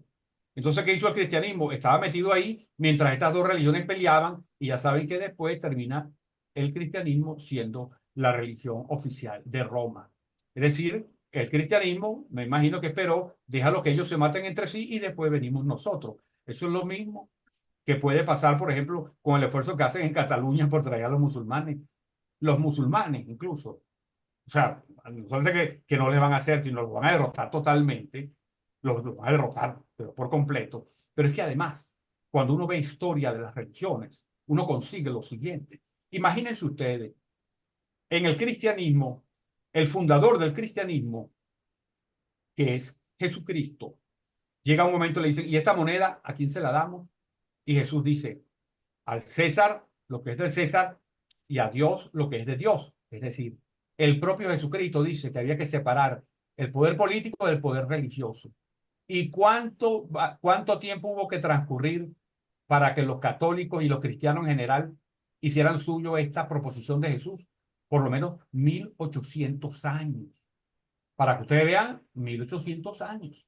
Ajá, en el caso de los musulmanes, Mahoma dice, hay que crear la umma.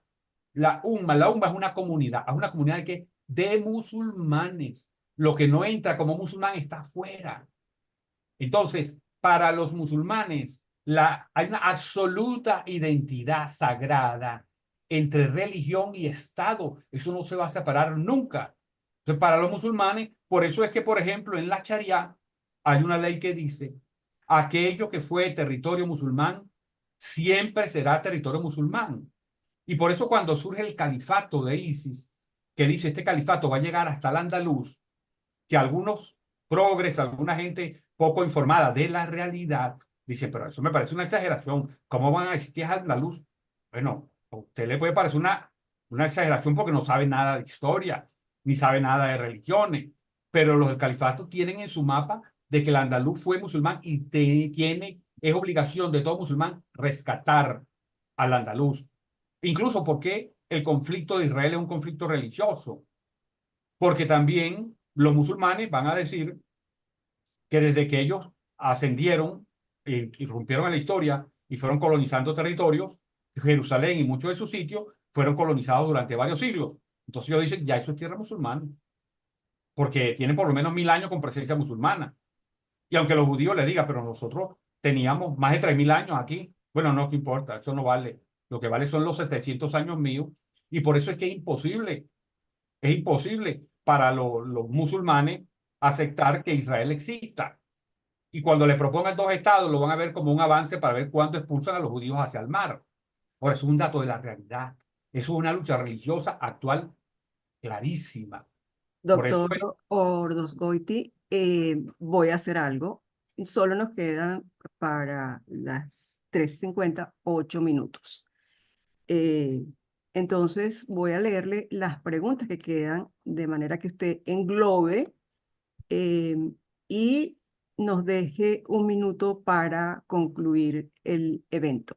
un minuto de Considera el silencio.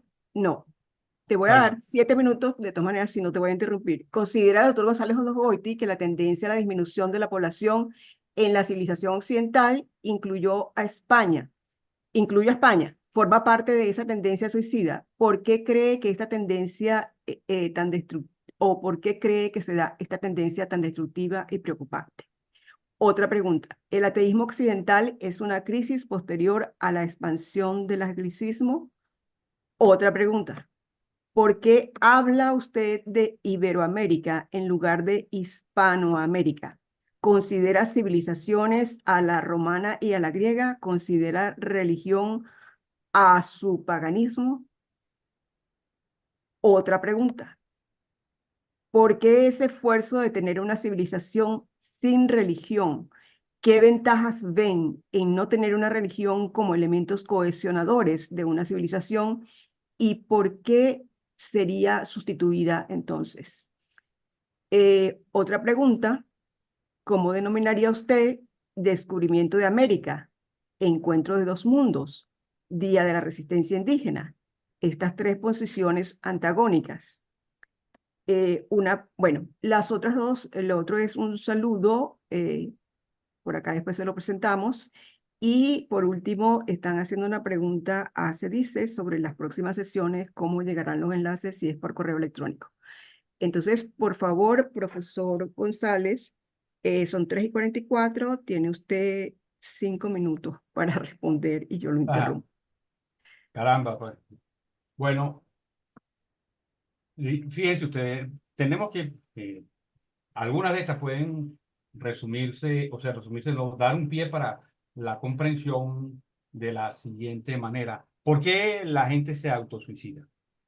Yo tuve durante algunos años, durante 6 años exactamente, si mal no recuerdo, dando clases en el doctorado en Ciencias Sociales sobre historia de la civilización. Y las preguntas claves son, ¿por qué? ¿Cómo surgen las civilizaciones? ¿Y por qué se decaen las civilizaciones? Esas preguntas duraban bastante tiempo para responderlas. Hay una de las cosas que permite explicar algunos ejemplos de suicidio que están en marcha, y es la pérdida de la razón, incluso de la razón heredada de los griegos, del razonamiento lógico, desde Aristóteles hasta todo el desarrollo del pensamiento europeo, de la Ilustración y todo, que es el pensamiento de la racionalidad, el pensamiento de la importancia de la ciencia. Resulta que la ciencia, uno de los descubrimientos más importantes que ha desarrollado a lo largo del siglo XX, es el descubrimiento del ADN y del ARN y cómo se desenvuelve y lo que significa el ADN. El ADN es la acumulación de la historia de la humanidad y está ahí. Ahora, ese ADN con ese descubrimiento nos dice que XX es mujer y XY es hombre, y que eso hoy se ponga en duda o que se diga, no, no, eso no importa mucho ese ADN que apenas lo que tiene son varios millones de años de existencia. No, lo que importa es lo que alguien se crea. Incluso llega a pasar cosas como en Londres, que hay una persona adulta como de 40 años que dice, yo me siento gato. Y entonces va a casa de un juez y el juez le dice, ¿usted se siente gato? Sí, ok, entonces usted ahora en adelante es gato. ¿Y cómo justifica el juez eso? Bueno, mire, este señor es gato, ¿y cómo lo sabe usted? Porque él me lo dijo. Ahora, cuando un juez dice que habló con un gato, ya se imaginan. Y estamos hablando de Londres, no estamos hablando de un pueblito del tercer mundo, no. O sea, el apogeo, la búsqueda de la irracionalidad como explicación de lo real nos va llevando al suicidio, y parte de eso es el suicidio demográfico. Por eso es que Estados Unidos, cuando llegó a 300 millones de habitantes, dijo, ahora somos la tercera potencia en población, porque saben que poblar es controlar el territorio. Si no tienes población, no puedes controlar el territorio. Por eso es que Rusia tiene una debilidad estratégica, es que todavía tiene como 150, 160 millones de habitantes, y para que tengamos una idea, Rusia, que es el país más grande del mundo, tiene mucho menos gente que Brasil. Entonces, ¿por qué decimos Iberoamérica o Hispanoamérica? En algunos casos pudieran utilizarse como sinónimo. Yo creo que deberíamos avanzar a que eso fuese como sinónimo, porque en definitiva, Iberoamérica es la manera como lo llamaban a toda esa península los griegos, e Hispanoamérica es hispano, digamos, porque es tierra de conejo en latín, o sea, la manera como lo llamaron los romanos, e ibero viene del griego, pero en líneas generales es más o menos idéntico. Lo que pasa es que no hay un país llamado ibero, de tal manera que sea más fácil construir una civilización ibérica donde puedan haber muchos países, incluso España, a una civilización que se denomine la civilización hispánica, que realmente también, porque muchos dirán, pero eso nada más le corresponde a España. No, no. Yo creo que pueden tomarse como ibéricos, y además hay que dejar la puerta abierta porque el que falta es Portugal. Pero en tal caso queda la puerta abierta porque ambos están muy, pero muy unidos. La religión pagana es una religión, por supuesto que es una religión, además una religión bastante desarrollada en su momento, incluso simplemente para señalar la discusión sobre el concepto de la Trinidad se empezó a hacer simultáneamente, tanto por el cristianismo como por las religiones paganas. Y hoy en día se establece la existencia de las religiones indoeuropeas de tal manera que la religión romana puede ser comparada hoy en día con el hinduismo, con la religión griega, por supuesto, con las religiones nórdicas, etc. Es una religión per se, no hay ninguna duda. Es una religión, y una religión compleja, no una religión, digamos, que tenga menos grado de complejidad que la otra. No sé, No, la... ya no tenemos más tiempo. Estamos en el último minuto y vamos entonces a agradecerle muy ampliamente su participación esta tarde. Excelente su ponencia, muchas felicitaciones por acá, igual que para el doctor Gil Ibáñez. Y quiero entonces cordialmente invitar para mañana, 19 de abril, estará nuevamente con nosotros el doctor Enrique Ali González Ordosgoite y perdón, me están diciendo que inicie mi video. El doctor Enrique Ali González Ordosgoite y el doctor José María Ortega Sánchez. El doctor José María Ortega Sánchez tiene la conferencia Aztecomanía, Antiespañolismo e Hispanofobia. Y el doctor Enrique Ali González Ordosgoite, su segunda conferencia en este coloquio, 1810-2024. 214 años de qué? De construir un camino con 32 piedras. Ha sido un placer para mí haber moderado para ustedes a estos dos excelentes conferencistas y los dejo entonces en la palabra con el doctor Morales Ordozgoiti. Gabriel. Bueno, muy buenas noches y gracias a todos por su asistencia, gracias a los expositores y los esperamos mañana en la sesión del 19 de abril. Muy buenas noches. Buenas noches. Gracias. Un saludo. Gracias por todo. Gracias, profesor Omar Astorga. Gracias, bien. profesor Alberto Gil Ibáñez. Ah, está allí, qué bueno. Pensé que se había ido. No, he escuchado a Enrique con mucha atención y me ha parecido muy interesante. Bueno, si quieren Enhorabuena. comentarios hasta que nos corte, se dice. No, Sí. bueno, simplemente No, que ya es hora.